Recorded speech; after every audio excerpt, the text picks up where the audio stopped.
এই যে মন্তেশ্বর থানার, ঠিক আছে, এমএলএ সৈকত মাজা এখানে মারপিট লাগিয়ে তিনি এখানে আড়ালে দাঁড়িয়ে আছেন, এখানে আপনার লোকরা যখন গাড়ি নিয়ে আটকায় মারতে আসে, আপনাদের বলার কি দরকার?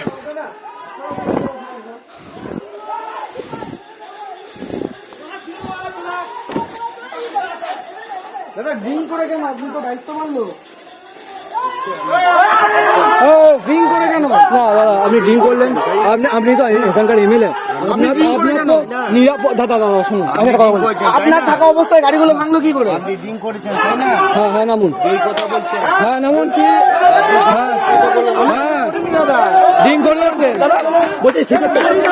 সিদ্ধান্ত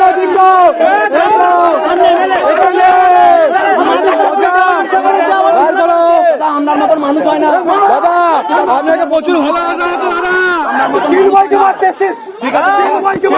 হতো দাদা। চোখ গুলো স্যার দাদা, না না কেউ ভাঙবে না, কেউ ভাঙবে না।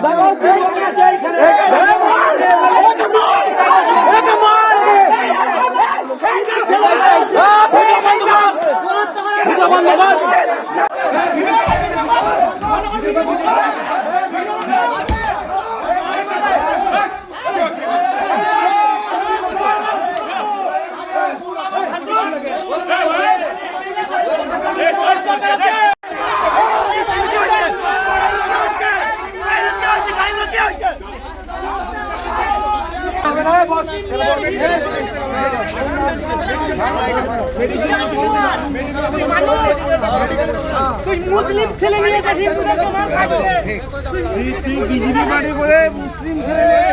আচ্ছা আচ্ছা, একদম দাদা তোমাদের আমরা জিতিয়ে নিচ্ছি গো। হ্যাঁ তোমরা মার খাচ্ছ। একদম আমরা মার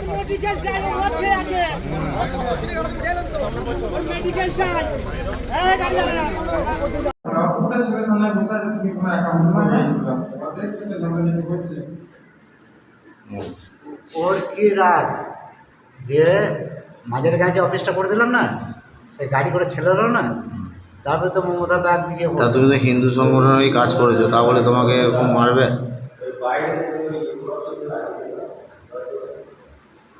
কে গেছিল মারামারিতে, তোমাকে মেরেছে কে? মেরেছে কে আমি তো কাউকে ধরো চিনি না। তো শোনা যাচ্ছে কে বুল্লু ভুড্ডু ওরা মানে এমএলএ নিজে দাঁড়িয়ে থেকে মার খাইছে তো। এমএলএ তো গাড়িটা ওখানে দাঁড় করিয়েছিল। দিয়ে গাড়ি থেকে নেমে মারতে লাগলো, তাই তো? হ্যাঁ মেডিকেল রিপোর্টগুলো তো গাড়ি রেখে দে, মেডিকেল রিপোর্টে রাখ। আর একটা ওষুধ আছে তো, এ মোবাইলের কাছে বললো যে জপমালাটা আছে।